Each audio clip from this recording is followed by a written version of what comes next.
Boa noite, então, pessoal.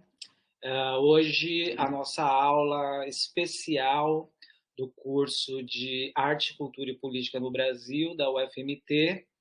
Nós temos o prazer de convidar a professora Daniela Vieira, da Universidade Estadual de Londrina, para falar sobre a nova condição do rap, ok? Vou fazer uma pequena apresentação da professora Daniela, né, antes da fala dela, só para a gente conhecer um pouco, para vocês conhecerem um pouco do trabalho que a Daniela já vem desenvolvendo. Né? Então, a professora Daniela é professora adjunta de Sociologia no Departamento de Ciências Sociais da Universidade Estadual de Londrina, realizou estágio pós-doutoral com Bolsa FAPESP junto ao Departamento de Sociologia da Unicamp, também foi fellowship com auxílio da FAPESP no CSU, CNRS em Paris, foi pesquisadora convidada do King's College London, vinculada ao Departamento de Spanish, Português e Latin American Studies, doutorou-se em Sociologia pela Universidade Estadual de Campinas, com estágio doutoral junto ao King's College de London. Mestre em Sociologia pela Universidade Estadual Paulista, Unesp, Campus Araraquara, e graduada em Ciências Sociais pela mesma instituição. Atualmente coordena em coparceria os grupos de trabalho Músicas e Processos Sociais, na ANPOX, e Formas e Experiências Culturais Periféricas, na SBS. Também é coordenadora e coparceira da linha de pesquisa Hip Hop em Trânsito, junto ao CEMI Unicamp. Integra o LAVES, da UEL, Laboratório de Antropologia Visual Sonora, é pesquisadora do LENS, do Laboratório de Estudos de Música e Som, da Unicamp, e do Grupo de Pesquisa Estética, Consumo e Mundialização, da UFJF. É editora da seção de Sociologia dos periódicos Mediações, da revista Sociais da UEL, e autora do livro Não Vá Se Perder Por Aí, a trajetória dos mutantes, e tem experiência na área de sociologia. Sua pesquisa combina com sociologia da cultura, sociologia contemporânea em diálogo com música e história. Bom, esse é um pouco do currículo da professora Daniela. Enfim, então agora eu passo a palavra, a professora Daniela vai falar sobre a sua pesquisa, mas a gente vai ter uma aula com uma excelente pesquisadora, né, sobre a nova condição do rap. Dani, seja bem-vinda, e começo aqui agradecendo a sua participação aqui na nossa live. Olá, pessoal. Boa noite a todas e todos e todes. Começo dizendo que é um prazer imenso estar aqui hoje para essa aula de encerramento, podendo compartilhar e conversar com vocês um pouco sobre essa pesquisa que eu tenho desenvolvido desde 2016. É a segunda vez, né, que eu tenho o prazer de estar na UFMT. Infelizmente, nesse contexto, né, a gente faz aí de maneira remota, porque foi bacana conhecer o campus, enfim, né, nessa outra oportunidade que o Carlos Eduardo me convidou. E aí também é uma alegria, porque, né, o professor Carlos Eduardo foi meu colega, né, é meu colega, né, na verdade, desde a graduação. A gente vem compartilhando temas e interesses de pesquisa em comum já há mais de 10 anos. Né? Então é sempre um prazer poder, né, fazer atividades em conjunto com ele, enfim, né? Então é isso. Bom, eu pensei essa minha aula, na verdade, né, como algo. Eu queria propor mais uma conversa, né, no sentido de compartilhar com vocês alguns aspectos da história do rap e da cultura hip hop no Brasil, porque eu não sei, né, em que medida, né, como a gente está falando para um público amplo, né, talvez para algumas pessoas soe repetitivo o que eu vou dizer e para outras como novidade. Então eu sempre gosto, quando eu vou dar uma aula sobre rap, até chegar onde eu quero chegar, né, no cerne da problemática central da minha discussão de pesquisa, que aí é o texto que vocês leram, mas eu queria trazer alguns aspectos históricos antes para que a gente possa tirar o mais proveito, digamos assim, da discussão.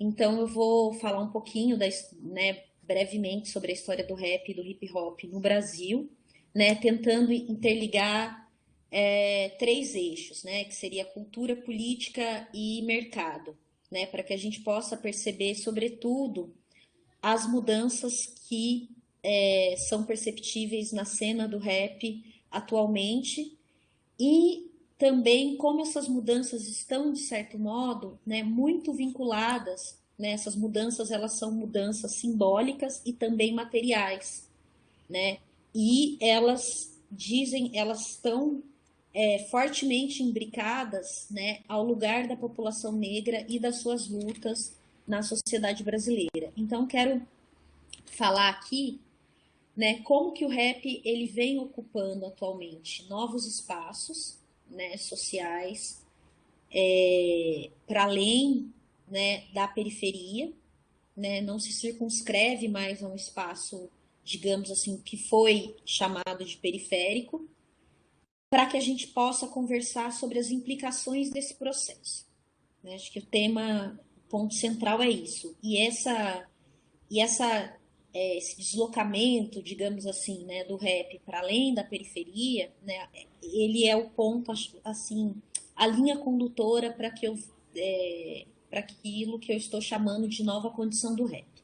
Mas antes disso, vamos falar um pouquinho dos primórdios do nascimento dessa cultura hip hop, que como eu acho que talvez, né, grande parte de vocês, né, saibam, né, já sabe, né, o hip hop, a cultura hip hop, né, ela é uma cultura que surge, né, nos Estados Unidos, no Bronx, especificamente, né, na primeira metade dos anos 70, né, no bairro do Bronx e no Harlem, né, que eram bairros, né, que são bairros, na verdade, que apresentam uma maioria de imigrantes negros e latinos. E esse surgimento dessa cultura e do movimento hip hop lá atrás, né, ele acontece num momento de grande crise financeira, né, num processo de desindustrialização que acabou gerando desemprego e vulnerabilidade a essa população. Né, consequentemente, isso fez com que a violência né, aumentassem, as lutas por sobrevivência, né, junto disso, enfim. Então, o rap, né, ele surge, ele nasce nesse contexto, né, e ele está vinculado a outras práticas culturais urbanas que estão associadas também à juventude, né. O rap nada mais é do que o gênero musical do chamado movimento hip hop. E o movimento hip hop, ele compreende, né, quatro elementos, né, que é o MC, o mestre de cerimônia, o DJ, o grafite e o break, né, que é a dança. Né. Inicialmente, essas quatro manifestações, elas ocorriam ao mesmo tempo. Assim, né, não foi uma ideia programada de um movimento. As manifestações ocorriam sem que os participantes as tivessem reconhecido como um movimento. Quem, né, na historiografia do hip hop, né, vai, digamos, oficializar aí essas práticas culturais, né, é um DJ chamado África Bambata, que inclusive já esteve no Brasil, salvo engano, mais de uma vez.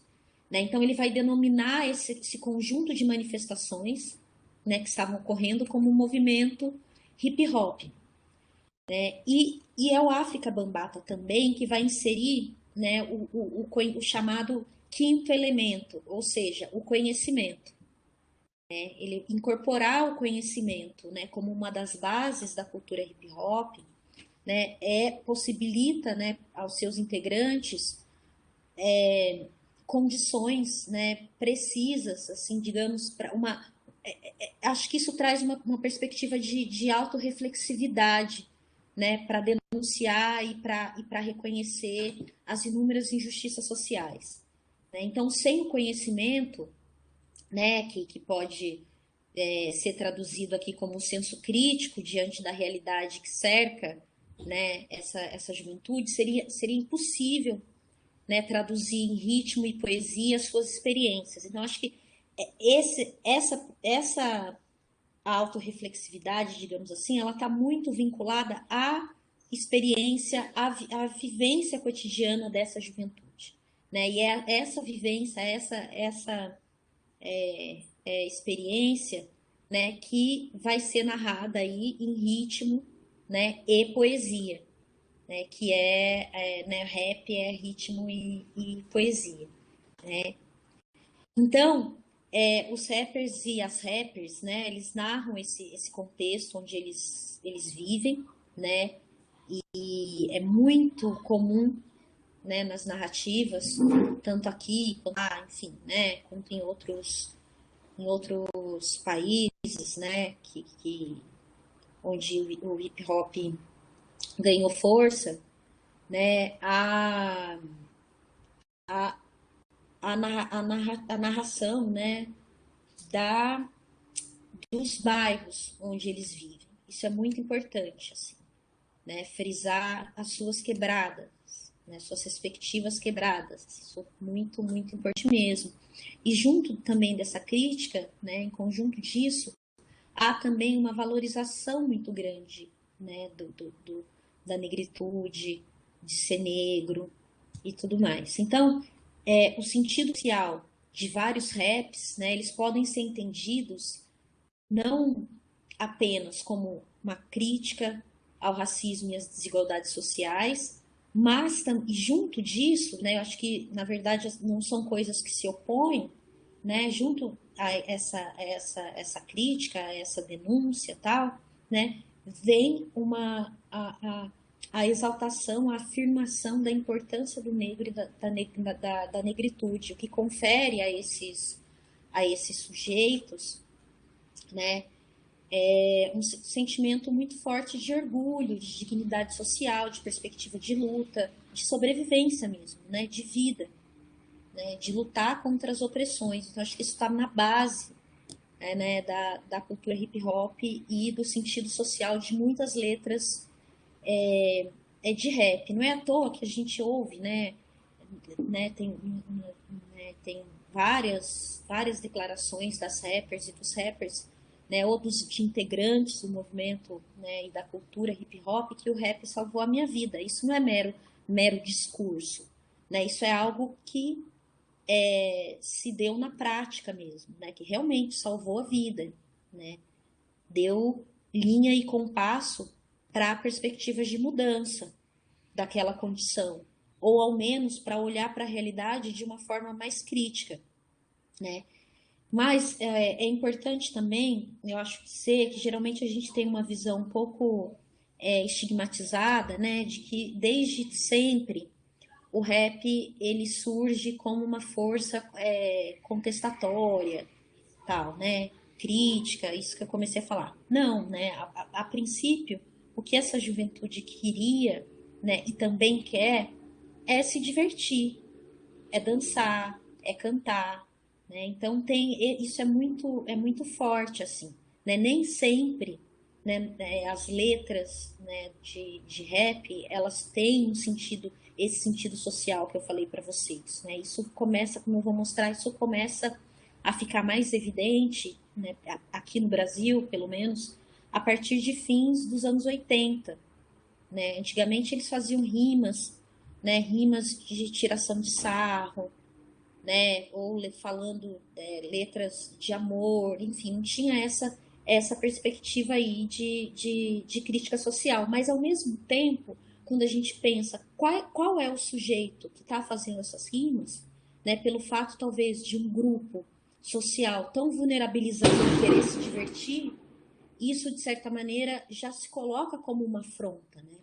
Já se coloca como algo que pessoas racistas tal vão olhar e falar assim, bom, quem é você para querer se divertir, para querer dançar, para querer se expressar?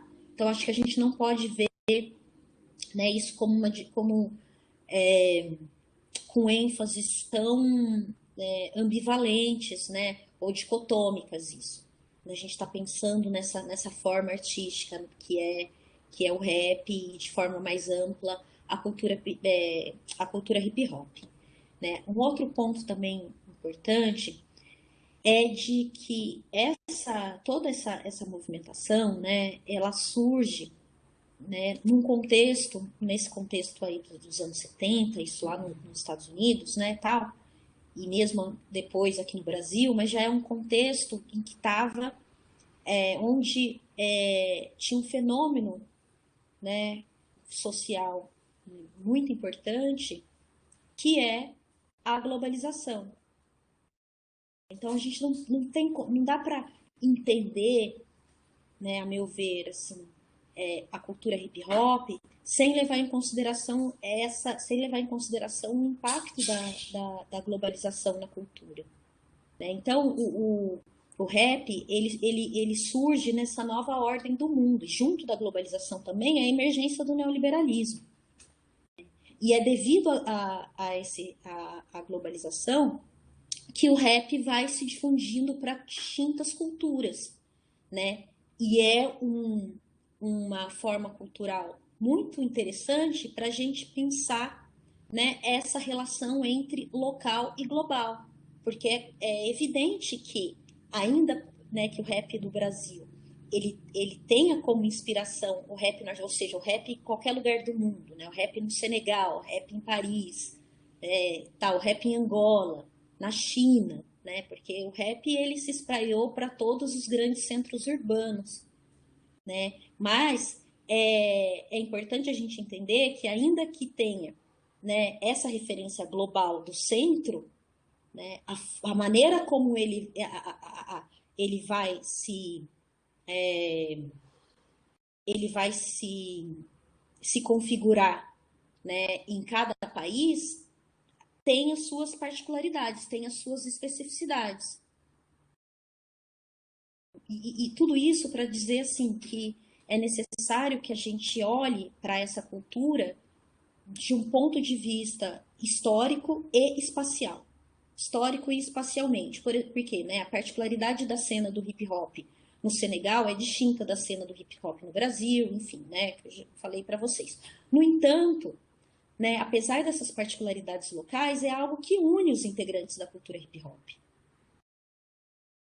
Tem algo em comum ali. Se a gente vai ver o rap que é feito na França, onde que ele se localiza? Nos chamados banlieues, que são as periferias de lá. E quem que pratica o rap? São, né, digamos assim, os franceses, stricto sensu, né? Não, são os imigrantes das colônias francesas, franceses também. No entanto, imigrantes, os árabes, né, enfim. Então, e isso é muito importante a gente levar em conta, porque muitas vezes nas narrativas tem muito aquilo, uma excessiva tendência a nacionalizar a cultura hip hop, né? Como se ela estivesse falando diretamente com a nação na qual aquele produto, enfim, né? Aquela expressão artística está sendo, tá germinando, assim, né? Tá sendo cultivada. É claro que ela dialoga com isso também, mas já é um outro contexto, né? E por isso que eu friso e gosto de frisar essa perspectiva de localizá-lo, né, de um ponto de vista histórico e também espacial, e lembrando né, da globalização. Então, como eu estava dizendo, né, que tem algo que une, né, que é o que une, né, é essa intenção, né, é essa ênfase de usar a rima e a melodia, né, como uma forma também de denúncia das desigualdades sociais, econômicas e raciais, ainda que, lembrando, né, ele não nasce nessa chave da denúncia, né, nasce como festa, como brincadeira, possibilidade de socialização, de se sentir vivo, né, enfim. Né. Mas é algo que, no processo, né, é uma manifestação artística e, junto disso, política, que eu acho que a gente não pode perder a, a ênfase, né, na chave política, né, realizada por jovens que vão narrar em forma de canção as suas experiências cotidianas. E dessa maneira, né, vão se impondo no mundo como sujeitos da história e que querem modificá-la. E não, enfim, né, cada um daí vai nessa mudança da história, daí já tem muitas histórias, assim, né, porque, enfim, né, cada grupo, né, vai ler isso numa chave, né, uns mais radicais, né, outros numa chave mais revolucionária, outros numa chave de integração, né, aos modelos aí de dados, né, dentro de uma possível, né, uma democracia que é possível, né, aí já daí isso já vai, digamos, caso a caso, né? E aqui no Brasil, né, o movimento hip hop ele surge, né, num momento muito específico, né, que é o contexto da redemocratização do país. Em fins de 88, a gente não pode esquecer, né, da Constituição, né, e é nesse contexto que o movimento hip hop ele aparece, né, ele vai ganhando forma enquanto movimento. E também não foi o rap a primeira manifestação artística vinculada à cultura hip hop que apareceu, mas o break, né? Eles dançavam na rua 24 de Maio, tem aí a figura do Nelson Triunfo, né? Enfim. Só que eu falei para vocês desse fim dos anos 80, que é um contexto onde estava muito o debate sobre cidadania, né, era muito urgente, assim, né, e é um contexto de emergência dos movimentos sociais, é o contexto de surgimento das ONGs, e aí em 89 cria-se em São Paulo, né, o movimento organizado de hip hop no Brasil. É a primeira ONG, né, que na verdade depois ela vai se tornar uma organização não governamental que buscava organizar a cultura hip hop. Então, esse movimento aí, o movimento organizado, né, foi responsável por promover as primeiras oficinas culturais relacionadas, né, à cultura hip hop, e também foi o que impulsionou no né, para que novas temáticas fossem inseridas no rap. A gente não pode esquecer também da grande referência, né, de um instituto que tem aqui, né, de uma ONG, né, que tem aqui em São Paulo, que é o Instituto da Mulher Negra, né, o Guelé-10, né, e o Guelé-10 foi muito importante também para a formação política desses jovens, né, depois do assassinato de um jovem negro, né, viu-se a necessidade, né, de formar politicamente esses jovens, né? Então elas entram, né? E aí que vai nascer o chamado projeto Rappers.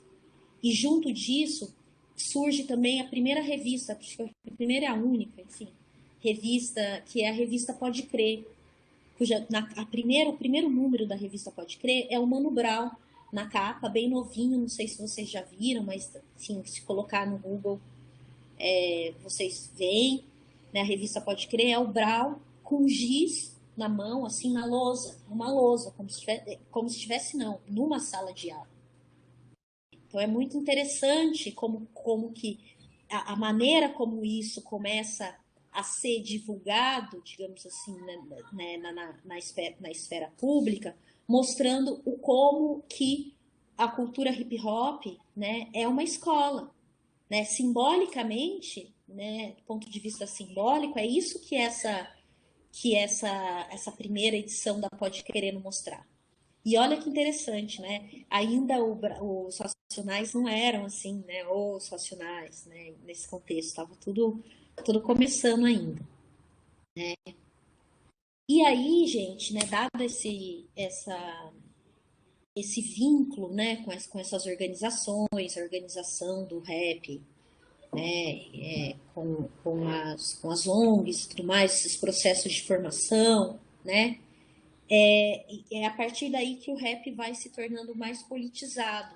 E junto disso, na verdade, a cultura hip hop e o rap, as narrativas vão, né, se tornando mais politizadas, tá? Né? E também nesses anos, aí mais precisamente a partir dos anos 90, que o rap vai começar a ter maior preponderância dentre os elementos da cultura hip hop, no sentido de uma circulação, né, a públicos distintos, tal. Né? Isso é um pouco óbvio assim da gente entender o motivo pelo qual, porque é música, né? E a música ela circula nas rádios, por mais que não tivesse ainda né, uma grande inserção, né, em todas as rádios, né? Tinha as rádios específicas, né, que tocavam rap, e muito também, né, a ênfase muito grande nas rádios comunitárias, tal, mas é música, então é a facilidade da música circular, do que é um grafite ou dançar, né, isso também explica essa maior preponderância do rap dentre os outros elementos. Né? E aí também é nessa época que vai aparecer o primeiro álbum exclusivo de rap brasileiro, né, que é em 88, chamado Hip Hop Cultura de Rua. E é com esse disco que vai surgir pessoas como Taíde, DJ Rum, Código 13, tal, que eles vão ser apresentados ao público. Né? E na mesma época, acho que um ano antes, né, saiu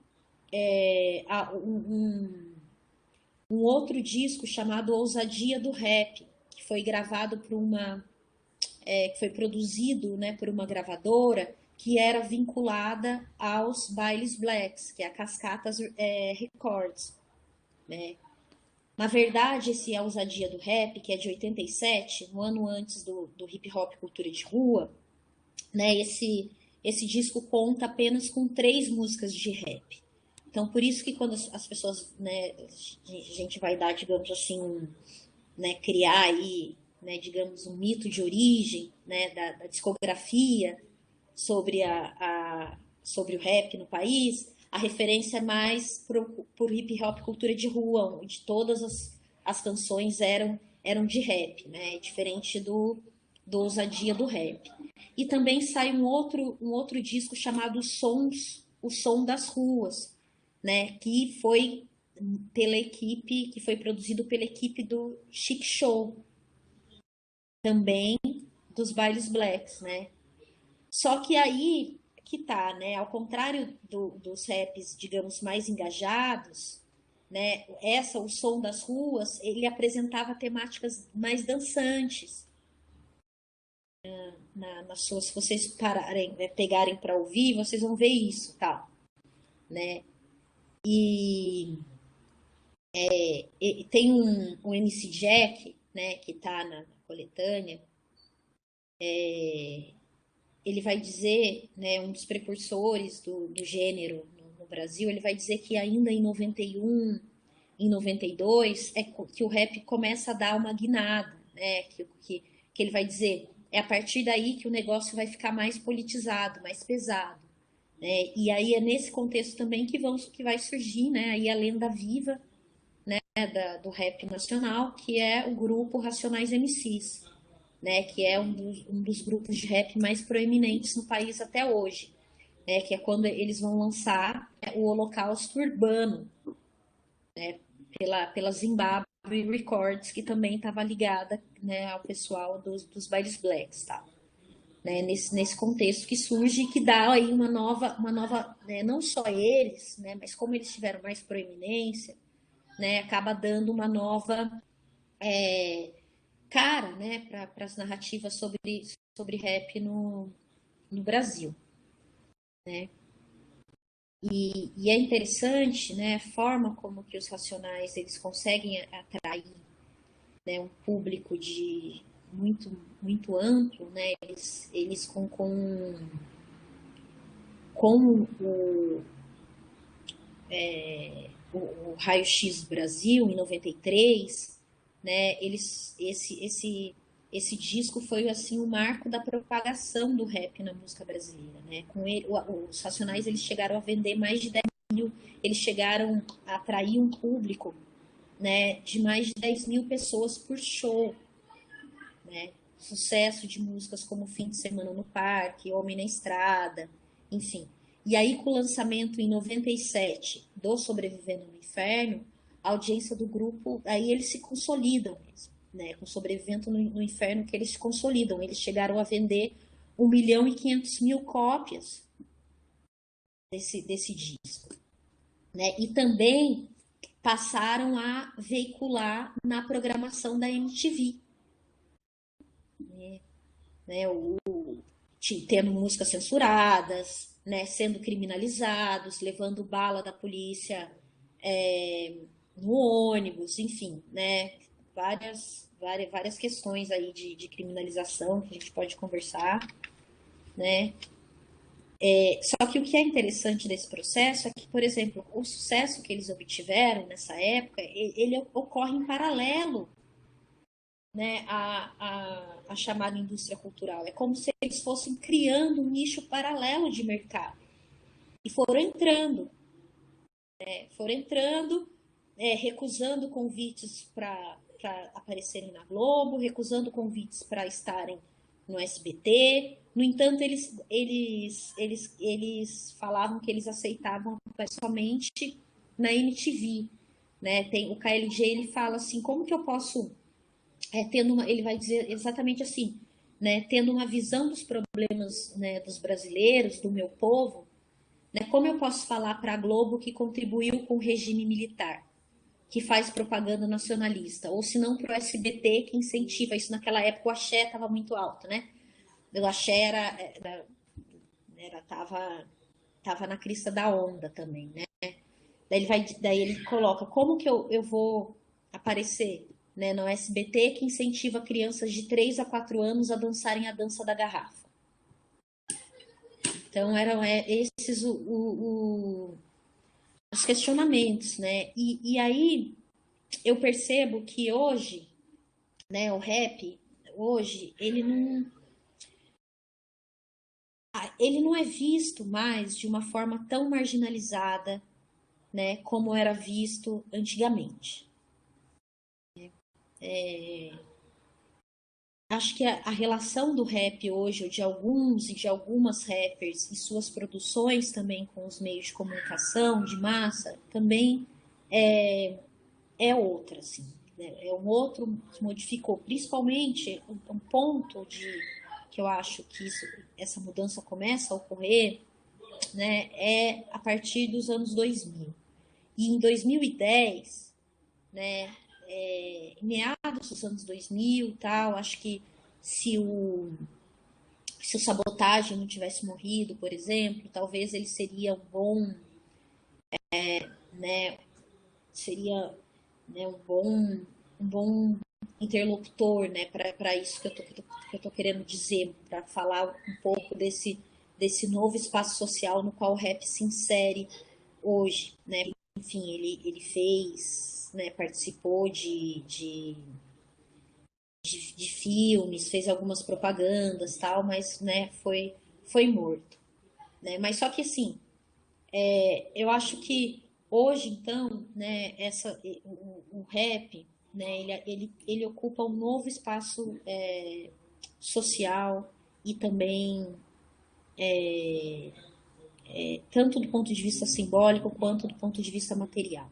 Né? E eu acho que isso está muito relacionado, né, com o processo, com uma mudança com uma mudança do lugar também da população negra, esse processo. Então, tenho tentado pensar, né, como que a gente pode compreender, por exemplo, né, a partir dos elementos, né, que rappers proeminentes hoje nos traz, né, mudanças em relação à raça e classe no Brasil a partir, né, depois do governo Lula, assim, né? Acho que tem uma mudança aí, né, da população negra de forma geral, mas também dos rappers e das rappers negros que se expressam pelo rap, né, que eles que há ali um sentimento muito forte, né, de fim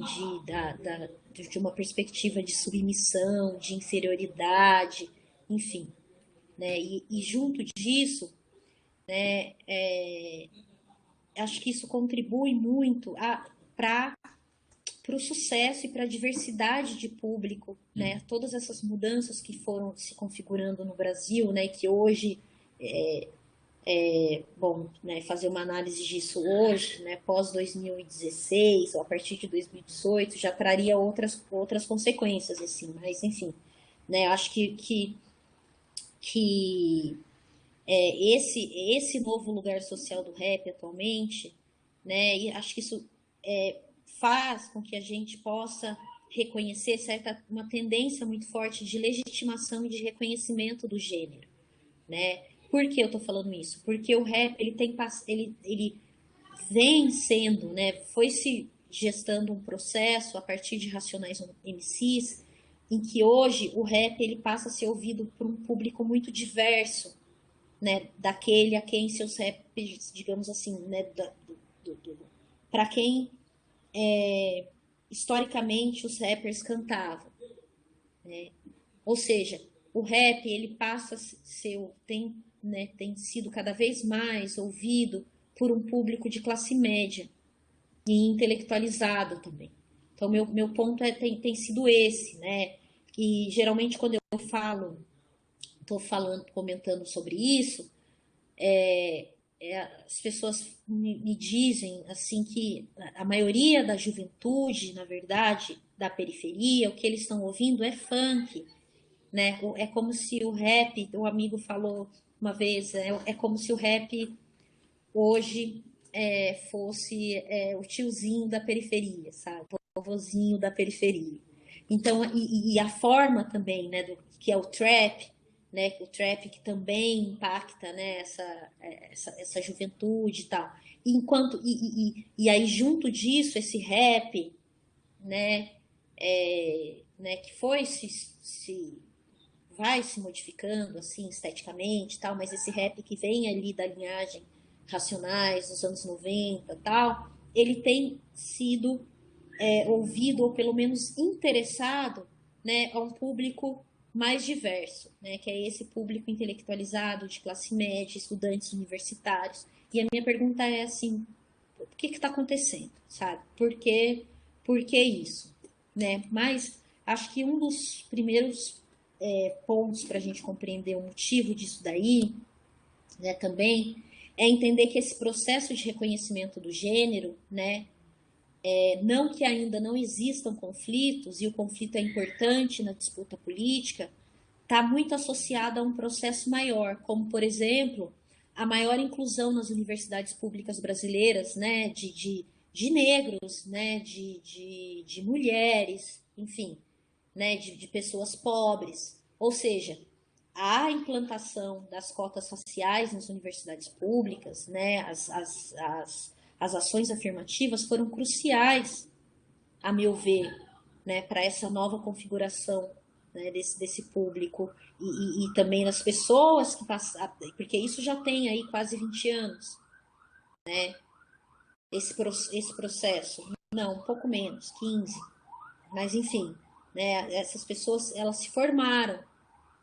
Né, então, acho que acho que a gente não pode deixar de levar em consideração para esse processo, né, esses elementos, né, históricos mais amplos aí no país nos últimos 15 anos. E junto disso também, né, um outro ponto importante, né, que alguns pesquisadores elucidam, né, e eu concordo plenamente, é o desenvolvimento de uma nova forma, né, tecnológica, na verdade. Né? O surgimento da internet modifica completamente o modo de circulação e de recepção, né, da cultura, e no caso aqui, né, do rap. Isso contribuiu muito para quê? para a criação de espaços alternativos e também não alternativos de comunicação e de difusão da música rap. Né? E o artista, né, ele não precisa necessariamente estar vinculado a uma gravadora, seja ela independente, seja ela o que for. Né? Ele pode criar a partir da sua casa, ele pode criar a partir do celular, hoje em dia, por exemplo. Mas lá no começo, né, disso daí, ele criava, né, a partir do computador, digamos assim. E com as redes, né, isso fica mais...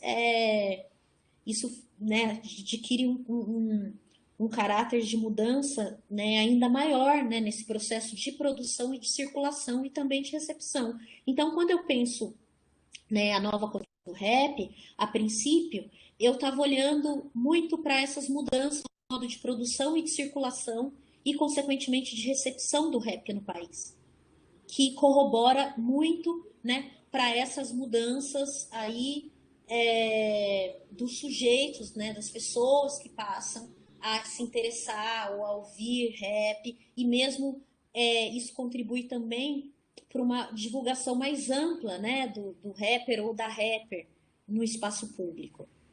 Né? Se ele der certo aí, digamos, né, de bombar nas redes, né, se a música viraliza, ele está feito, né? Sim. Então, um outro ponto também, que é um pouco mais recente, eu acho, para a gente entender, que na verdade não é o que caracteriza, né, não é o que caracteriza a nova condição do rap, mas o que, digamos assim,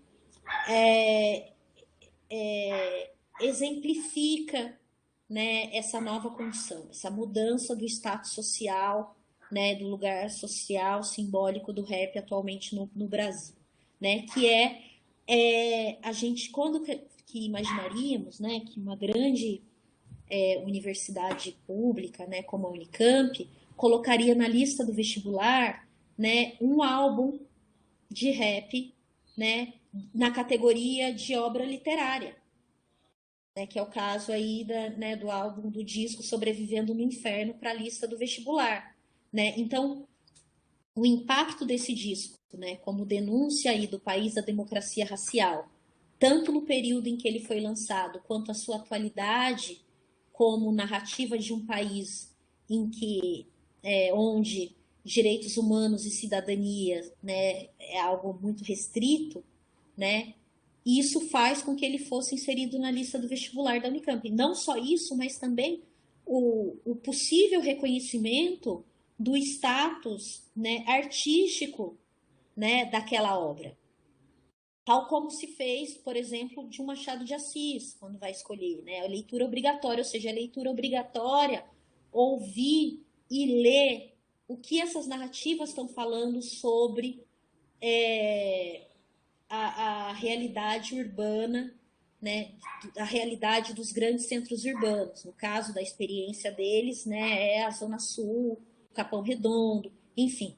Mas algo que diz, né, de uma realidade, né, uma realidade ainda atual, infelizmente, né, do Brasil.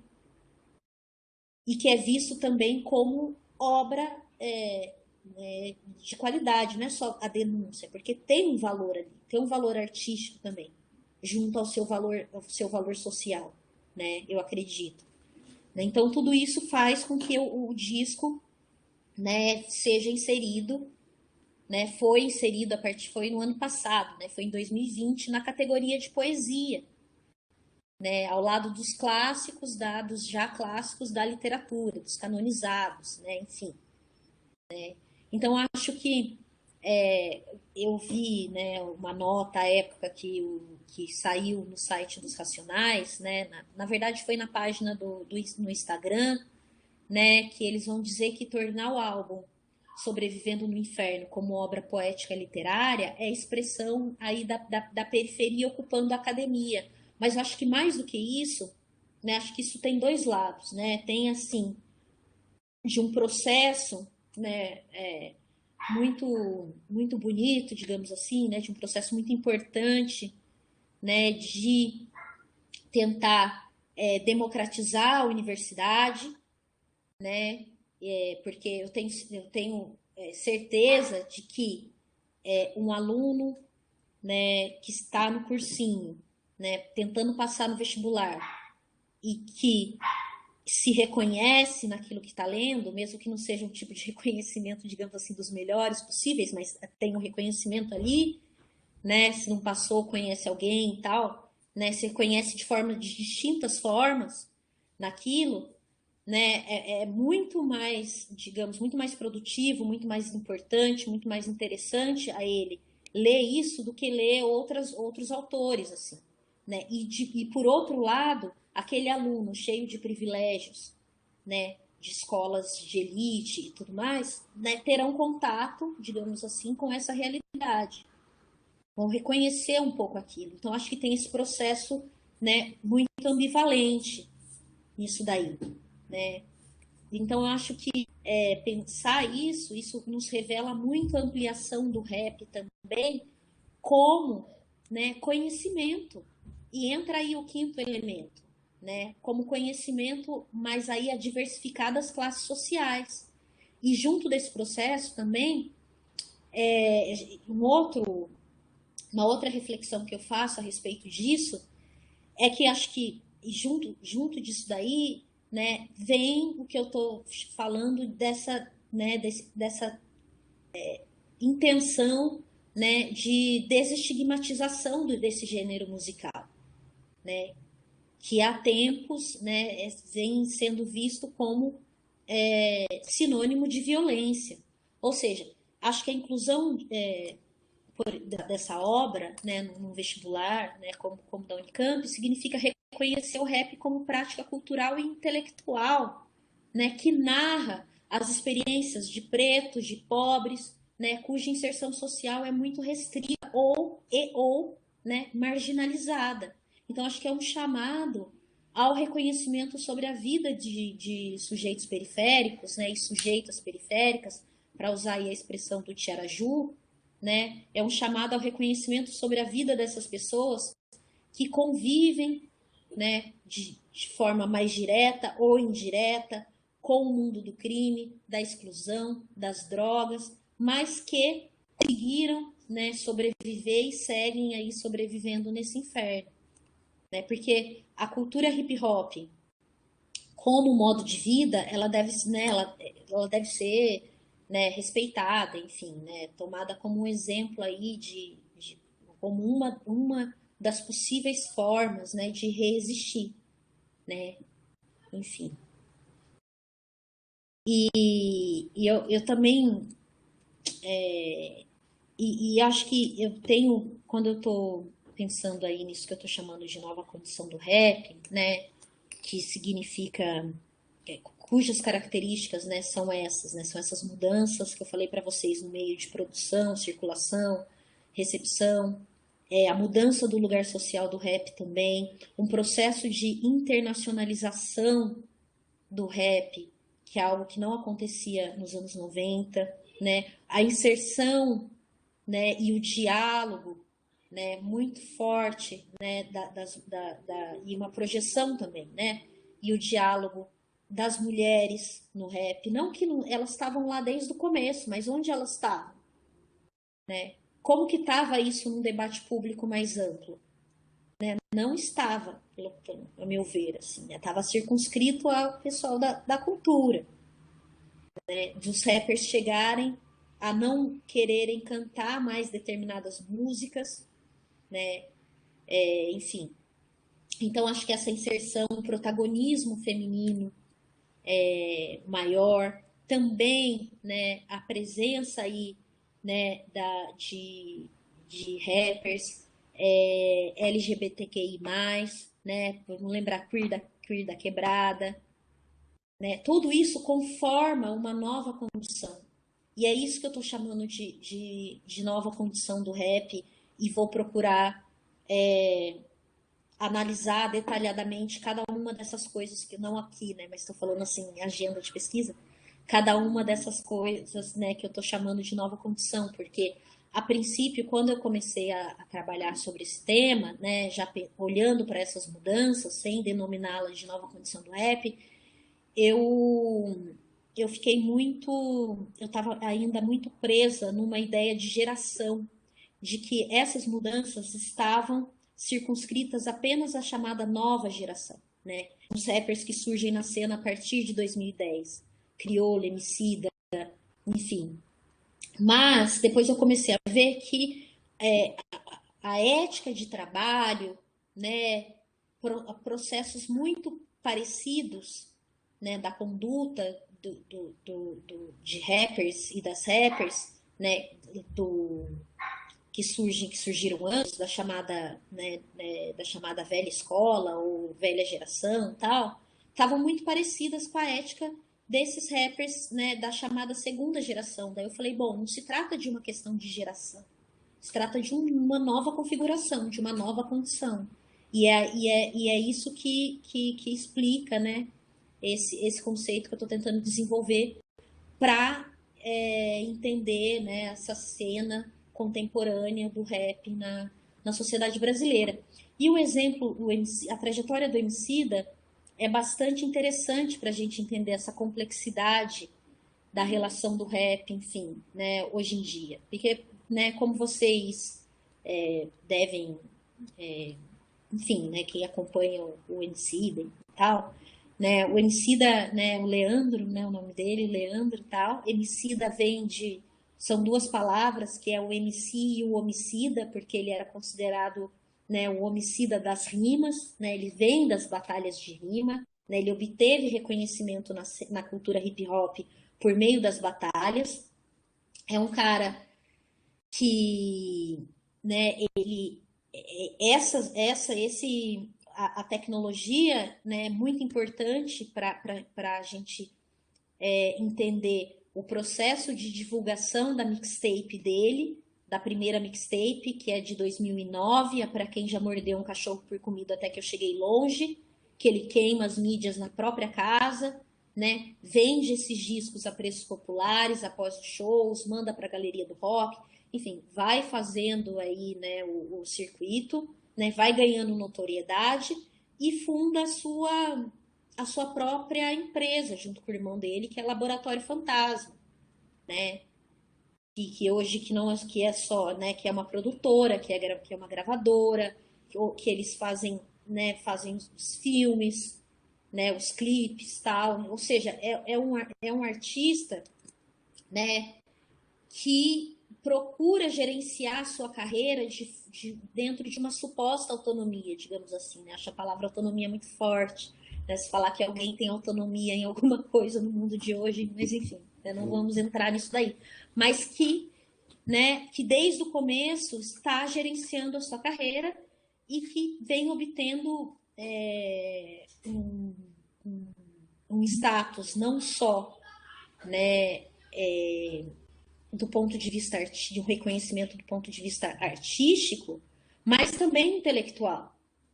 Né? Muitos e muitas jovens, né, e também não apenas, né, querem ouvir o que o Emicida tem a falar. E não só negros.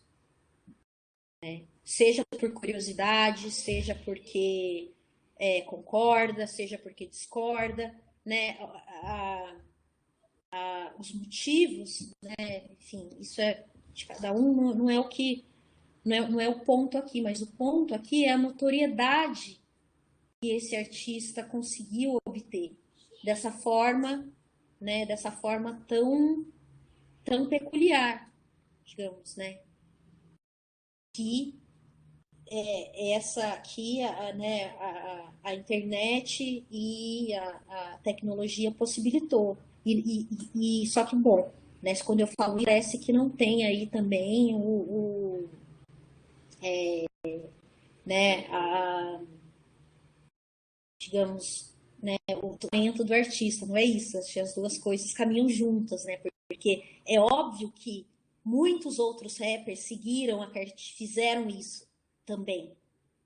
É comum nos shows de rap. Antes eram as fitas, né, depois dos CDs, você sai de um show, né, de artistas independentes, as pessoas, eles dão, né, para divulgarem os seus trabalhos, colocam na internet, mas uns obtêm sucesso, outros não obtêm sucesso. Enfim. Ele é um artista que teve uma carreira extremamente ascendente, né? Que foi entrevistado no Roda Viva, né? Cuja atuação como figura pública tem sido muito relevante. Então, tem uma série aí de exemplos que demonstram, né, o quanto a figura dos rappers estão se deslocando de uma voz que falava apenas a seus pares da periferia e que hoje tem ganhado uma maior amplitude, né, contribuindo em grande medida para o debate antirracista. Muito, assim. Né? E eu queria aqui colocar, né, um vídeo para vocês, eu não sei se eu falo muito já acho que sim, na verdade, que estou vendo aqui, mas vamos colocar esse... Ah, e o outro, né? Só mais uma coisa, né? Que eu esqueci de que eu não falei, mas assim, né? Quem aqui não viu, né, o documentário do Amarelo, né? Em qual plataforma, né? No Netflix. E esse documentário ele foi produzido, né? Toda grande parte do roteiro, né? Tá circunscrito ao show, né, o show que foi realizado no Teatro Municipal de São Paulo. Né? O show não foi feito lá em Santana, na Zona Norte, ou na Zona Sul, ou no Sesc, né, que já é também algo para a gente pensar, né, do ponto de vista sociológico, o que esse novo espaço social, né, que já é um espaço distinto, mas ele foi realizado no Teatro Municipal de São Paulo.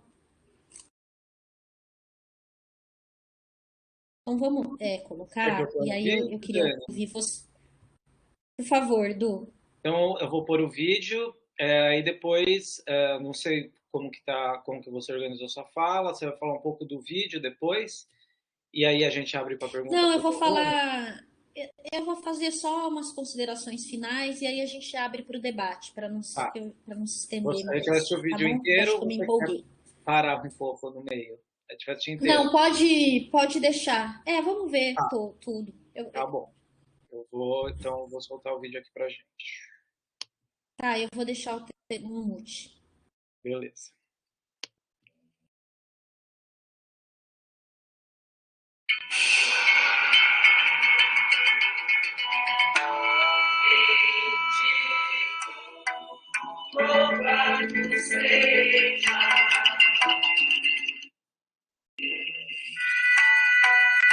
Isso é pra afastar todos os maus espíritos, Não tá aparecendo o vídeo, professor. Quebra de corrente. É brincadeira. Isso é luta Pra mim esportiva. não tá aparecendo o vídeo. É igual capoeira. Resistência mocada na trança. Daqui a pouco é que começa assim. A magia do talo na Ah, floresta inteira. Galinhos de arruda. Abre o olho, maloqueiro. Maloqueira. Dorme de Dorme todo. de todo. As pessoas são como as palavras. Só tem sentido se junto das outras. Foi sonho. Foi rima. Foi rima. Hoje é fato pra pau. Eu e vocês juntos somos nós. E nós que ninguém desata. A rua é nós. Boa noite, senhoras e senhores. Aí, ser livre tem preço no mundo onde preto assusta. Quer saber? Há tempos não pergunto quantas coisas custam. Sei que é uma guerra injusta, mas ela incrusta, até ela frustra, mas manda busca. Minha chilena, povo igual Fusca, voltei pra arena. Minha Jéssica Alba aqui, do meio das talvas vi. De Fiat Elba ali, já tem pouco barba vi. Cargas e cargas de sou tricentenário diário, vários trapaceando. Aí, tô pra falar esse bagulho por 6 a 400 anos. Bendito, louvado seja. Bendito, louvado seja. Bendito, louvado seja. Bendito, louvado seja. Bendito, louvado seja.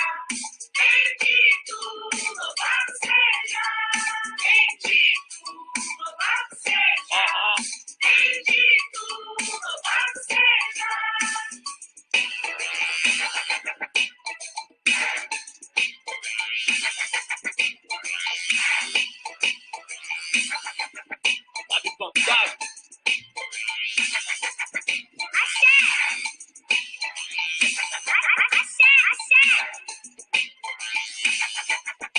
A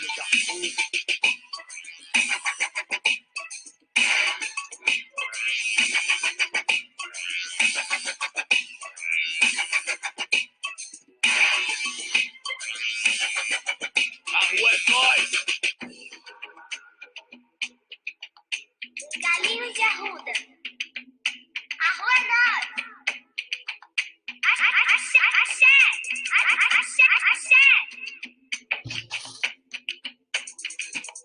Axé, axé, axé. Galinhos de Arruda.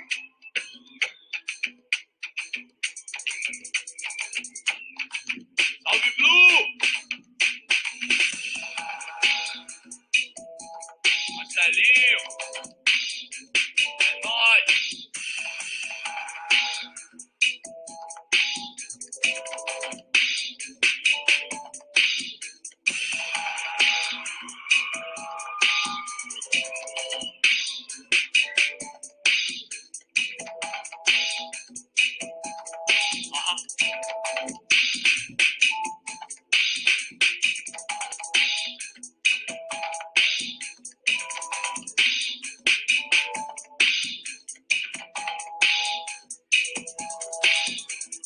Salve, Adriel!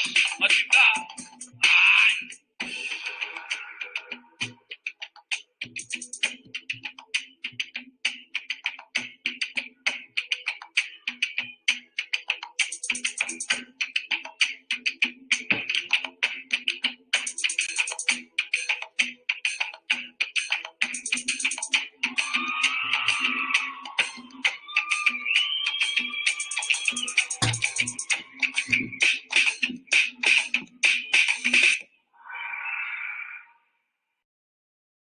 Minha rima é de surra, esquisita igual murra.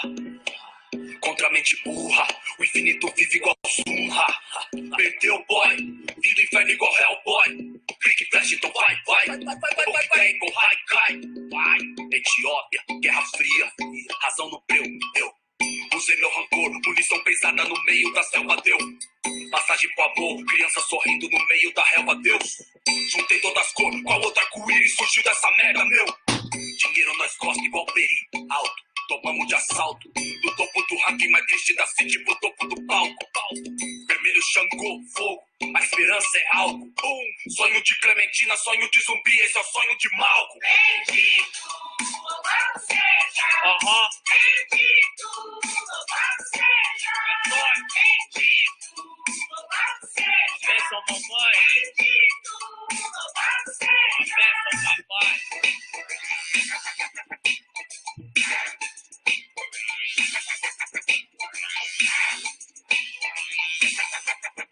Ei, ei.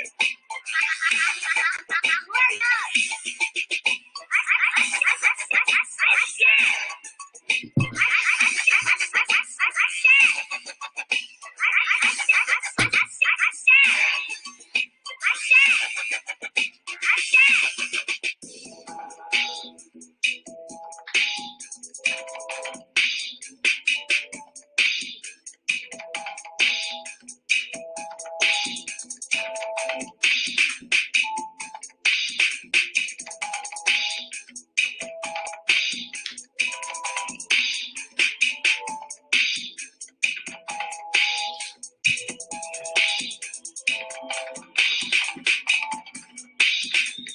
Vai segurando.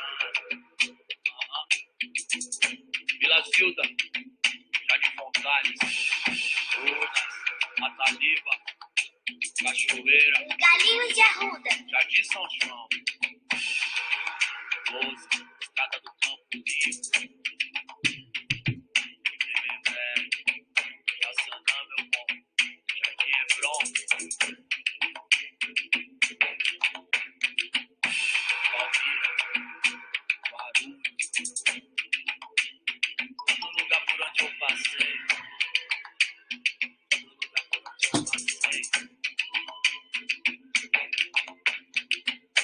Salve leste, salve norte, salve sul, salve oeste, salve centro, envolvido, tamo dentro, monstro, direto desse combo, elevite.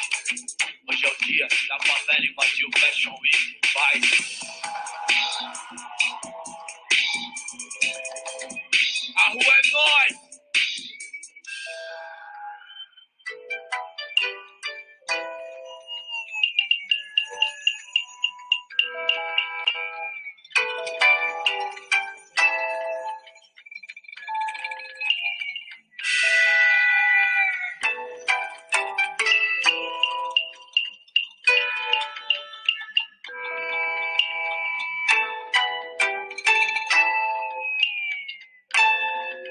negro é lindo e desde o Jorge bem no meu afoge tem filme mais de 100 pose, Kodak, Leica, fuge tudo pra que eu hoje regaçasse igual 12 por Angola, GG e Queto, fiz com a passarela o que eles fez com a cadeia e com a favela. Enchi de preto, fiz com a passarela o que eles fez com a cadeia e com a favela. Enchi de preto. Chama tu! Todos nós!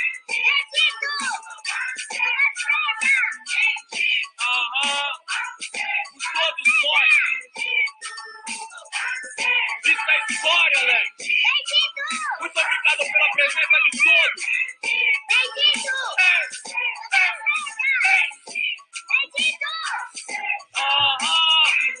Laboratório Fantasma! Satisfação! Estão todos convidados a colar com nós no show lá fora agora, porque a festa não acaba aqui não, certo? Muito obrigado, São Paulo Fashion Week, a rua é nós, pai!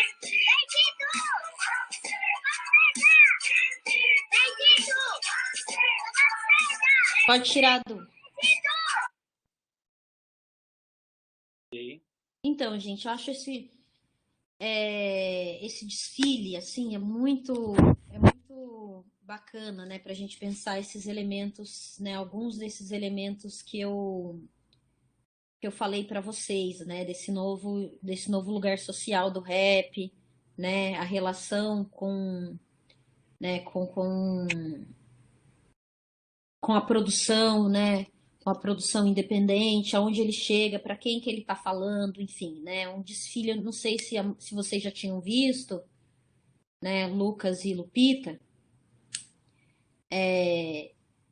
esse desfile foi de 2016, né, depois disso ele fez outros desfiles, mas esse recebeu, né, né, a gente vê aí, né, um processo, né, de consagração muito evidente, né, de uma empresa que nasce lá em 2009, né, que é a Lab, né, e como ela vai crescendo, vai ganhando notoriedade e tal para desfilar, né, num convite aí, né, para desfilar em um dos eventos mais emblemáticos, né, de moda do Brasil, que é o São Paulo Fashion Week.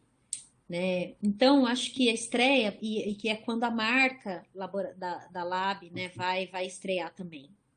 Né? E aí, né, estava muito forte nas pesquisas que eu fiz, lendo a recepção, né, desse desfile em alguns jornais, né, e dois conceitos, né, eram bastante evidentes, né, apareceram muito, né, nas matérias, né, que é o conceito de representatividade e de diversidade que ela incorpora, né, isso causou grande repercussão na mídia e nas redes sociais, assim, né, e o estilista das roupas, né, para a criação das roupas, quem fez foi um estilista chamado João Pimenta, né, e a Lab estreou, acho que na segunda noite do evento. E o conceito do desfile, né, segundo o Emicida, né, esteve em cruzar referências africanas e japonesas. Ele se baseia na lenda do Yasuki, ou Yasuki, acho que é Yasuki, né, que é um escravo africano que foi levado para o Japão pelos jesuítas no século XVI e lá ele se transforma em samurai negro. Esses dias eu estava vendo no Face que acho que eles vão fazer um quadrinhos com a história dele, ou vai sair um livro aqui no Brasil, alguma coisa assim. Eu vi faz 2 semanas falando do Yasuki, né? E aí, para ele justificar, né, esse cruzamento, essas duas referências, na verdade, né, cruzamento é feio. Essas duas referências, ele vai dizer que a perspectiva foi de fazer uma mistura não estereotipada, né, de duas culturas pela qual ele é apaixonado, né, enfim, né, e também levou-se em conta o fato de que o Brasil é o país onde há mais negros fora da África e mais asiáticos fora da Ásia. Então, ele ele diz, né, estamos ressignificando nossa história, né? E aí, né, é muito, né, salta aos olhos aí, né, como que a performance do rapper e também dos modelos, né, vai além desses estereótipos visíveis, né, nos desfiles de moda, tal, né? Isso é importante para demarcar uma clara posição de que aquele espaço antes ocupada por uma maioria branca e de classe média, aquele espaço da passarela, né? Porque se a gente olhar o público que está assistindo, a maioria é branca, né? Estava sendo ocupado, né, pela favela, né, como ele bem diz na letra da música, né? Enfim, essa música, né, Bendito Louvado Seja, ela foi criada especialmente para essa estreia, né? Especialmente para essa estreia, né? E aí um outro ponto que eu ia chamar a atenção são as frases estampadas nas roupas, né? Como I Love Quebrada, A Rua é Nós, né? Que contribuem muito para reiterar a perspectiva de afirmação da periferia naquele espaço, né? De afirmação da periferia naquele espaço. Mas aí, né? Só para ser um pouquinho cri-cri, né? Eu fico me perguntando assim, por exemplo, e é isso eu fiz muito inspirada num texto de um autor que eu gosto muito, que é o Walter Benjamin, né, que ele tem um texto chamado A Obra de Arte na Era da Sua Reprodutibilidade Técnica, onde ele vai colocar aqui, né, que em detrimento da estetização da política, né, que seria uma prática incorporada pelo fascismo, a gente precisa responder com a politização da arte, né, que no texto do Benjamin, né, encontra-se sobretudo, né, ele estava olhando para as potencialidades do cinema, tal. Né, então, inspirada nisso, né, eu fico me perguntando se essa empreitada, né, colocada em marcha pelo Emicida, né, e a ideia de empreitada, eu não estou usando essa palavra de forma aleatória, porque eu estou pensando mesmo na noção de empreendimento e empreendedorismo, né, eu tô usando ela justamente por isso, né, não contribuiria talvez, né, para uma estetização da periferia em detrimento de uma possibilidade de, digamos assim, periferização da estética, né? Talvez a gente possa falar mais disso no debate. Acho que eu vou parar por aqui, senão eu não vou parar, né? Queria ouvir vocês, assim. É isso, Du, agradeço muito pelo convite, agradeço por fechar esse curso de vocês, que eu acredito deve ter sido incrível. E que bom que vocês vão ter férias, né, gente? Que maravilha. Oxalá. Obrigada demais. Dani, muito obrigado. Eu que agradeço pela sua aula fantástica. Você trouxe aqui para nós um debate que eu acho que a gente fechou com chave de ouro, né, pessoal? Porque você trouxe vários pontos que a gente vem trabalhando em nossa aula e você traz uma visão aqui sobre rap, que é uma visão mais complexa, né, do que a gente tem, né? Mostrar uma perspectiva assim, por assim dizer, não ingênua, né, do rap, que às vezes a gente olha para o rap apenas como resistência da periferia, e eu acho que da sua aula hoje você mostrou que é resistência da periferia, mas também tem um lado que nem sempre é resistência, tem um lado de resignação, vive nesse processo, né, que é o processo de complexificação de todas as formas de narrativa culturais, né? Bom, enfim, eu vou deixar porque eu tenho certeza que o pessoal quer falar, quer fazer questões. Eu teria algumas, mas muito provavelmente as questões que eu faria para você já serão feitas aqui pelas alunas e alunos. Então eu vou deixar o pessoal falar primeiro, porque talvez as questões que eu teria para colocar sejam contempladas aí, né, nas questões que serão feitas. Então, pessoal, tá o microfone, ou se vocês quiserem digitar também no bate-público as questões, fiquem à vontade. Eu gostaria de começar perguntando, inicialmente agradecer ao professor Eduardo, né, por ter aceitado uma das ideias que eu também propus lá no início do curso, né, que é para a gente ter esse momento aqui de diálogo, né, para além da arte, cultura e política no Brasil para além do cânone, e que a gente pudesse também estar estudando, né, as contribuições das pessoas negras, né, na arte, cultura e política no Brasil.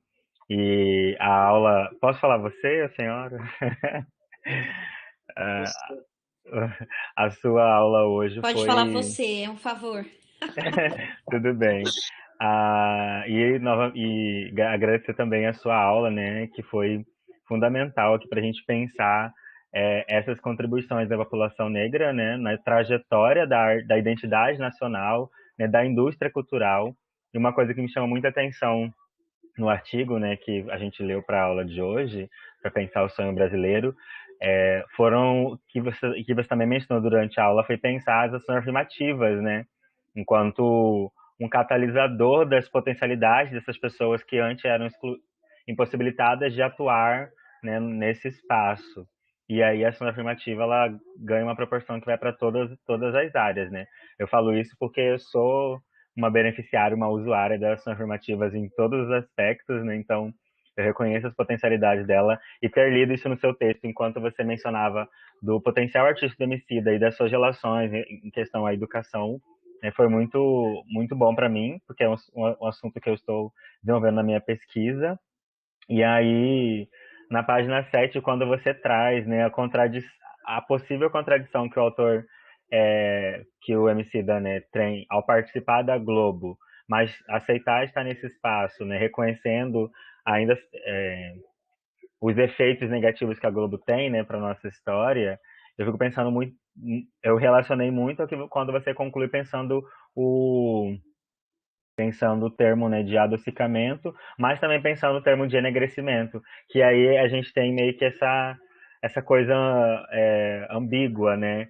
A gente tem que estar nos espaços para ocupar eles, mas também, se você vai no espaço, você pode ser criticada porque você está ali dialogando com eles, né? Especialmente no vídeo, né, que traz a versão da moça branca e dele enquanto homem negro e toda a semiótica que vem atrás disso, né? E eu gostei bastante como isso apareceu. E, de fato, esse desfile tem essa coisa, né? Tá ali na diversidade, na representatividade, mas até que ponto tá representando essa periferia ou, sei lá, se o recurso vai para essa periferia ou se as pessoas periféricas conseguem assistir esses negócios, sabe? A gente comentou aqui no nosso curso sobre o palco favela no Rock in Rio, o Esquenta, né? Então, tem todas essas questões. Eu falo isso principalmente porque estamos aí entrando no mês de junho, o mês do arco-íris, as pessoas vão querer me chamar para fazer fala, mas não vão me pagar. Ai, nossa, é muito importante você estar nesse espaço, mas e aí? Cadê a manutenção? Eu tenho que, né, sobrevivência. E a sua aula e o seu texto me proporcionou a refletir muito sobre isso quando nós estamos pensando pessoas marginalizadas e periféricas no âmbito da cultura. E aí a minha pergunta seria para a gente pensar, né? Essa fetichização, né, também pode ser lida enquanto glamour, não, gourmetização, né, do rap, né? E aí eu queria que você pudesse falar um pouco mais pra gente isso, porque quando chega no branco e o branco consegue ali disseminar de uma outra forma, o rap ganha uma outra visão, né? E isso também aparece dentro dessa trajetória. Eu queria que você pudesse falar um pouco mais pra gente disso, porque é o que o Djonga sempre fala, né? Que, tipo, tá pegando o dinheiro dos brancos, dos filhos dos empresários e, sei lá, devolvendo pra favela. E eu fico muito essa frase do Djonga na cabeça. Aí eu queria que você pudesse falar pra gente um pouco sobre essa gourmetização do rap quando ele chega nos rappers brancos, né, na camada branca da nossa sociedade. Que, enfim, se apropriam aí do babado. Mas é pra gente conversar, tá? Não quero dar nenhuma... Enfim, Pessoal, obrigado. mas alguém quer fazer pergunta para a gente fazer um bloco assim para a pergunta para a professora Daniela, além da Lupita? Um comentário. O Lucas comentou que o anime lá que você falou, Dani, vai virar um anime no Netflix. Aquele, a história japonesa que você se referiu. Seu microfone está fechado. Do Yasuki, né? É verdade, vai virar um meme. É, um meme não. Anime. Vai Provavelmente ser um do anime também, vai anime. virar um anime. É, Gente, já tô tão. Vai virar um anime. o pessoal está um pouco tímido aqui para fazer perguntas ou cansados, enfim. Então eu vou fazer uma pergunta que eu sei que tem muitos alunos que querem fazer essa pergunta, mas talvez estejam não tenham formulado ainda, mas essa pergunta já surgiu na aula, então eu vou aproveitar que você estamos aqui com uma pessoa, uma pesquisadora sobre esse tema, então eu vou fazer uma pergunta bem direta, assim.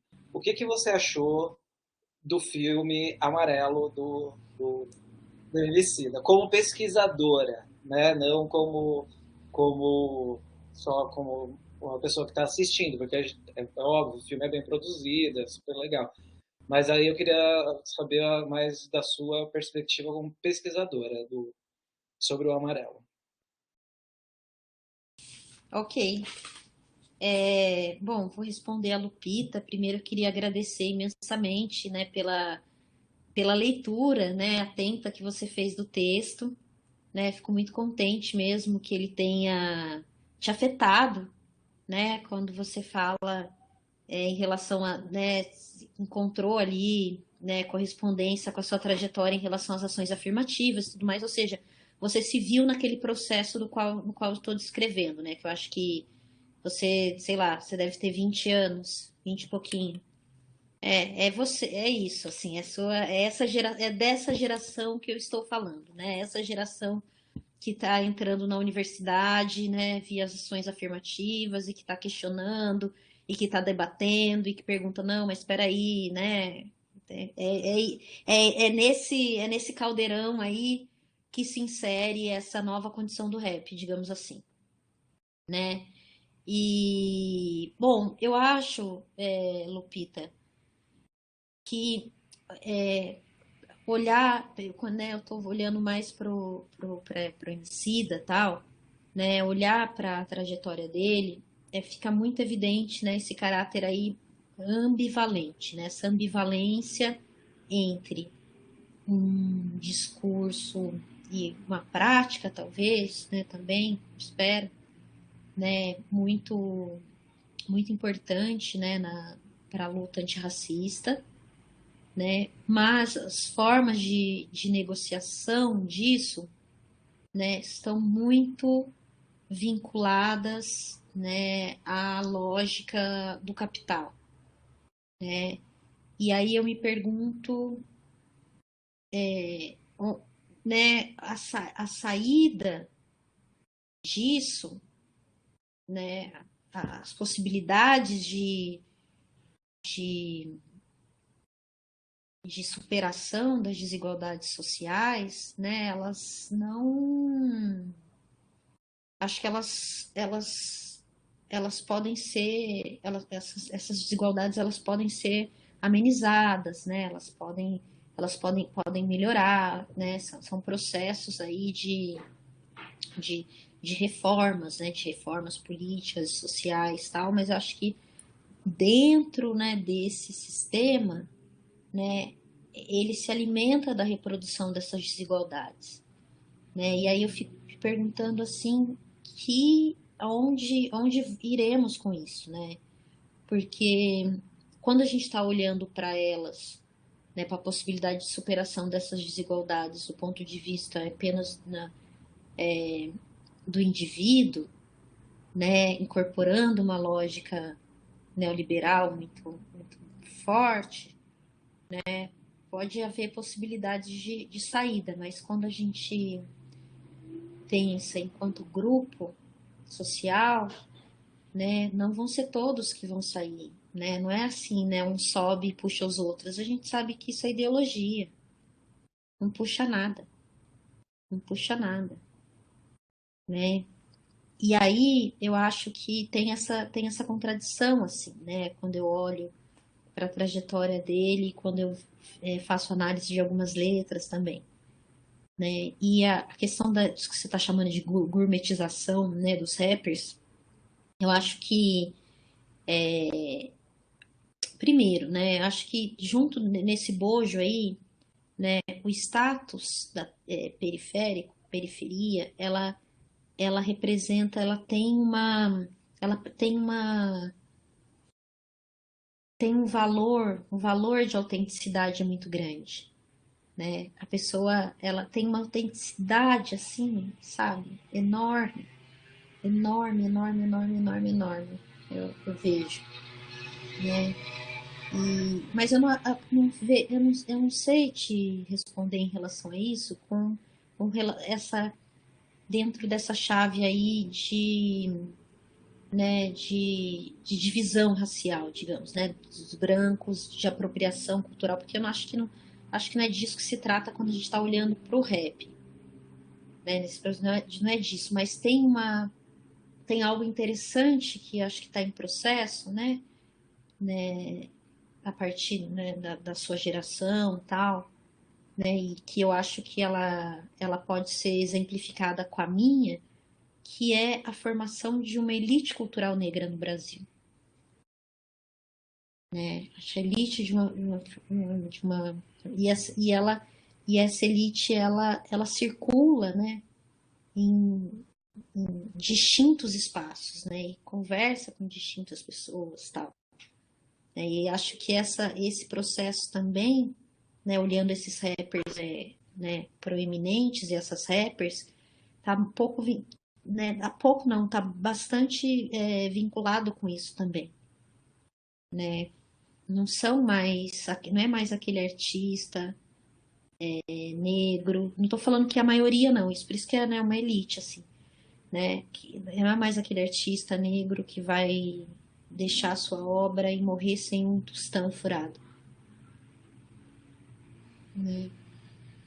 E é claro que tudo isso está acontecendo até porque por causa dessas mudanças também que eu falei dos meios de produção, né? Que não tem contrato com gravadora e tudo mais. Os contratos que tem, por exemplo, do Laboratório Fantasma, eu acho que é a Sony que é responsável por tá uma parte do processo, né? Pela Nossa, agora me fugiu aqui, tô cansada. Mas enfim. Então acho que é isso, assim, sabe? Acho que a gente está num processo muito, muito interessante em relação a isso. A gente não sabe o que vai dar, na verdade, né? Porque está em processo. Mas, né, já foram realizadas algumas mudanças, né? E as ações afirmativas são muitíssimo importantes, né? Que não tem como retroceder nesse sentido, né? No sentido da formação de uma consciência, assim, né? De um, de um posicionamento, né?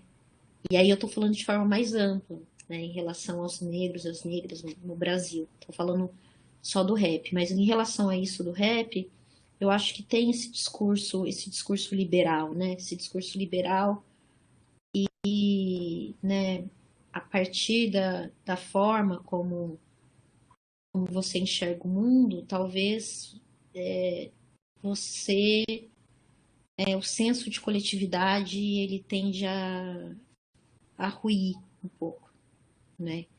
Agora, respondendo ao Du, eu acho que o que eu falei um pouquinho agora para Lupita, acho que segue um pouco essa análise que eu faço assim dele. Eu acho que no amarelo isso também se confirma, né? Mas eu achei que primeiro, acho que do ponto de vista tem muita informação, né? Eles conseguem trazer mas essa muita informação acho que pode até atrapalhar, mas enfim, mas eles trazem, né? Intelectuais e ativistas negros que não são, né? Ou não eram, né, de um reconhecimento de um público mais amplo, né, do que, não sei, quem estuda o movimento negro, quem está inserido no movimento negro, tal, conhecesse, né, eles têm essa preocupação em contar uma história do país a partir dessas pessoas, né, e junto disso também eu acho que tem ali uma ênfase, né, essa história, mas a história, assim, uma história, digamos, né, do modernismo também. Né, a partir desse, né, digamos assim, modernismo, né, com tintas negras. Né. Ao mesmo tempo, eu achei... eu não sei se eu caracterizaria, daí falando um pouco da forma do negócio, como um documentário, né, porque eu achei que além, né, dessas figuras, né, isso que é muito importante do ponto de vista, acho que do ponto de vista pedagógico também, né, e formativo, né, a ênfase nessas figuras, né, achei que fosse ter mais depoimentos, tal, né, para além, assim, de uma ênfase muito, muito grande no Emicida e no show do teatro municipal, né, que essa ênfase é muito. E ainda o que ele tenta traçar ali, né, que é a questão do neo samba, eu não, eu ainda tenho dúvidas, sabe, em relação a aquilo. Eu não tenho algo formado assim, mas dá uma sensação de que ele foi o responsável pela síntese, né, pela síntese de juntar o rap e o samba, né, que daí que ele vai chamar de neo samba, porque ele fala isso, né, cita, se não me engano, cita o Marcelo, Marcelo D2, né, tal, mas ele fala que ele faz diferente, que ele mesmo consegue realizar essa síntese. É o que me lembra muito a ideia lá da linha evolutiva. Eu acho que eu já falei isso para você, né? Acho que é mais ou menos por aí, assim, o documentário. Eu demorei para assistir, porque quando a gente estuda, né, a pessoa, tal, você não consegue ver como entretenimento, assim, né? Daí eu fiquei enrolando, mas assisti. É Acho que é isso. cansativo, né, às vezes. Ficar no seu objeto e daí você não consegue de fato se desprender, né? Bom, Não, não relaxa. não relaxa. Gente, mais algumas questões, mais Só alguma mais um comentário, coisa aí, a professor. professora Daniela, ela está um pouco cansada, né? Sim. A gente começou a live, não deixei ela jantar, peço desculpa. Sim. Mas ela pode, né, Dani, dá para responder mais uma pergunta, ou, enfim, numa última Não, rodadinha. vou responder mais uma, escutar a Lupita, e aí acho que a gente pode encerrar, né? Ou se tiver Sim. alguma no chat, alguém quiser falar alguma coisa. Pessoal, pode, se quem tiver com vergonha de aparecer, falar, pode colocar no chat também. Sim, eu penso também no que a senhora, no que você, perdão, respondeu, né, a respeito das negociações a serem feitas, né, dentro desses espaços, e que aí é aquele rolê, né, ai, pretos no topo, mas a gente sabe que, de certa forma, né, a sociedade é capitalista, então meio que não é um ganho para a coletividade, sabe? É a ideia da representação e representatividade, né? Então a gente está sempre nesse nessa balança, né? E para mim agora que estou nesse espaço da academia, da militância e da arte, né? E o que você tá trazendo a respeito do Emicida sobre, claro que eu também, né, não estou nesse nível mainstream, né, nível Netflix, mas que aparecem oportunidades que eu, enquanto uma figura pública, uma representação, né, de uma comunidade, preciso tensionar e pensar, né, se essa participação, essa negociação, ela tem um ganho para o coletivo, tem um ganho para mim inicialmente, o que isso significa na imagem, isso na minha trajetória, né? No Eu gostei muito que processo. no processo eu gostei muito que você trouxe isso, porque essa é justamente um dos meus pontos de pesquisa e de atuação, né? Porque eu estou à frente, coordenando um coletivo negro que atua no âmbito da universidade, né? Eu também estou aqui fazendo pesquisa, também sou extensionista, enfim, também sou multiartista, então quando você trouxe para a gente essas contribuições, automaticamente já olhei para minha trajetória e pensei, né? Quais são as negociações que eu precisarei fazer a respeito dos objetivos que eu pretendo alcançar, e se aí vem o coletivo ou se vem o pessoal, né? Porque para nós, pessoas pretas, a coletividade, ela é um saber africano, né, que a gente desenvolve, né? E aí, pensando nisso, muito produtivo. E aí, enfim, agradeço aqui as contribuições, né? Foi muito positivo o diálogo, né? Sobretudo para mim que pesquisa ação afirmativa e que sou uma assim, das maiores defensoras das ações afirmativas em todos os espaços. E foi muito bom. A gente tem esse trabalho para entregar, professor, já coloquei lá. Santos como referência, entendeu? Para pensar ações afirmativas aqui no campo ações afirmativas no campo educacional, no ensino superior público, né? E na cultura também, que é onde eu atuo. Então, muito obrigada. Tem um pesquisador do Rio, Luiz Augusto Campos, que estuda ações afirmativas, depois procura no Google, né? O trabalho dele é muito bom. A gente vai te ajudar bastante, assim, que é Ok. especificamente sobre isso. Muito Eu, obrigada. E obrigada novamente, Lupita. essa referência eu Obrigada, ainda Du. não havia passado para a É, Lupita, o professor não tinha falado ainda. mas eu não tinha passado, não. Anota Luiz aí, Augusto Campos, né? tá? Vou jogar no Google já para a gente Isso. não perder. Tá bom, Bom, obrigada. então, pessoal, se alguém tiver mais alguma questão, eu vou encerrar. Agradecer aqui, então, mais uma vez a professora Daniela por participar da nossa aula live de encerramento do curso de Arte, Cultura e Política, né, do curso de Ciências Sociais da Universidade Federal do Mato Grosso.